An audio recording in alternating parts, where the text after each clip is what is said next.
Covering news where you live. This is 5 News.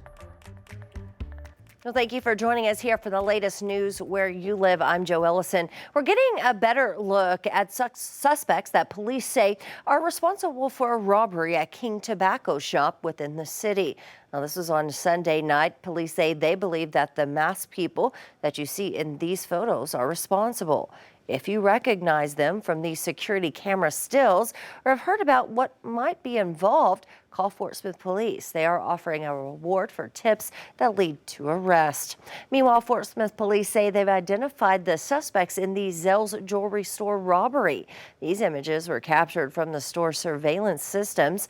Warrants are out now for Colin Profit, Rico Starks, and Jeremy Thomas. Those three are all, they say, from Tulsa. Well, the Arkansas governor and Secretary of Education have announced the start of the expansion of the so-called Education Freedom Accounts. They spoke at Harvest Time Academy in Fort Smith on Monday. The school choice voucher program created by the LEARNS Act is now open to kids in schools in D-rated schools.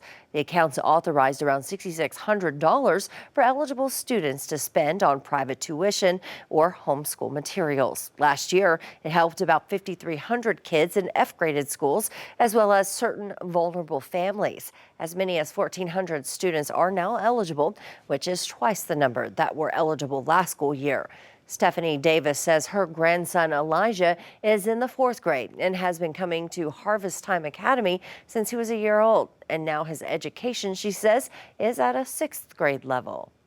He's always telling me that he's really excited about being able to continue again with the smaller class sizes. He feels he is aware that he is learning more, and he's excited.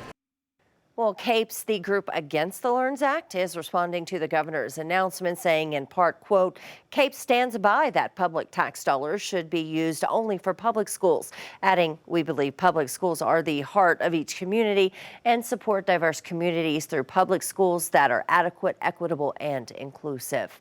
Well, over the next 2 weeks, officers in the area will be stepping up their patrols to put a stop to distracted driving, including Fayetteville Police, which is part of an initiative from the National Highway Traffic Safety Administration called Put the Phone Away or Pay. Fayetteville Police say they want to get the message out that being distracted by your phone when driving isn't worth risking your life or someone else's. Fort Smith Police put out their own warning on this with the slogan, "One text or call could wreck it all." All right, before we get to more news, let's get a check of the weather today. Let's find out what we're going to face with Bella. Hey, Bella. Hey, we're seeing some cool air drop through 5 country. We've been seeing it since this morning. That cold front moved through. We saw our high temperatures a lot earlier, and we're dropping into the 40s and 50s as we move into the evening. What's meant to be our peak heating hours are going to feel nice and cool for us. You can see 44 in Fayetteville, 51 in Fort Smith around 5:30.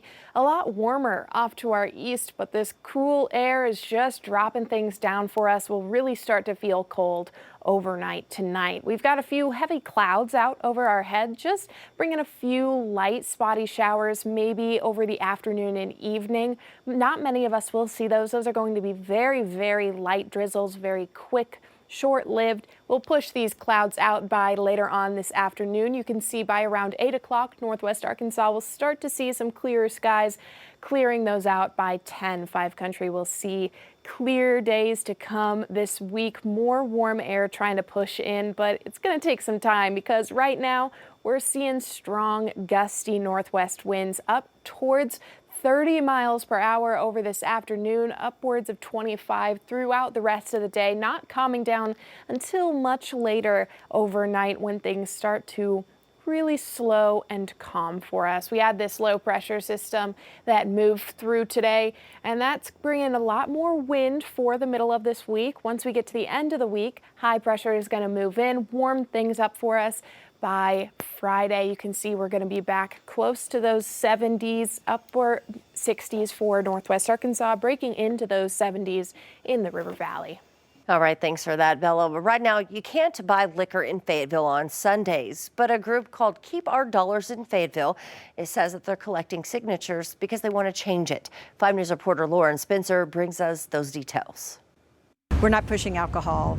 We are making sure that our dollars stay in Fayetteville. Democratic State Representative Denise Garner is the committee chair for Keep Our Dollars in Fayetteville, the group behind this push to ask voters if they want this change to happen. We just decided that it was long past time for Fayetteville. We don't want our visitors and our residents to have to go to Springdale or one of our other communities to buy their spirits. Collecting signatures outside Walmarts. How's it going, sir? You a registered voter?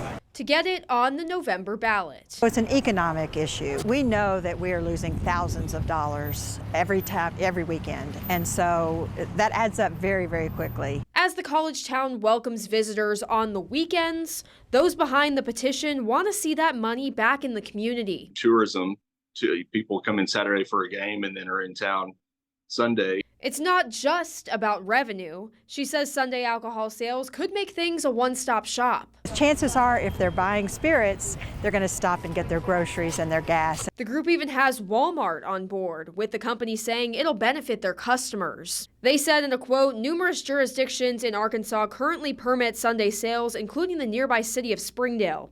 Additionally, Sunday is a very busy shopping day, and supporting Sunday sales is just another way we add convenience for our customers, ensuring they have a full choice of products they want every day. This is a win-win for everyone. This doesn't have anything to do with making liquor more accessible or any issues with alcoholism or drunk driving. Well, Keep Our Dollars in Fayetteville is aiming for around 4,500 signatures by June. They say that'll be enough to get it on the ballot. If they get those signatures and the measure gets approved, Fayetteville will be the largest city in Arkansas to sell alcohol on Sundays. Well, thank you for joining us here for the latest news and weather where you live. Make sure you catch up with us again tomorrow right here for more. Have a great day.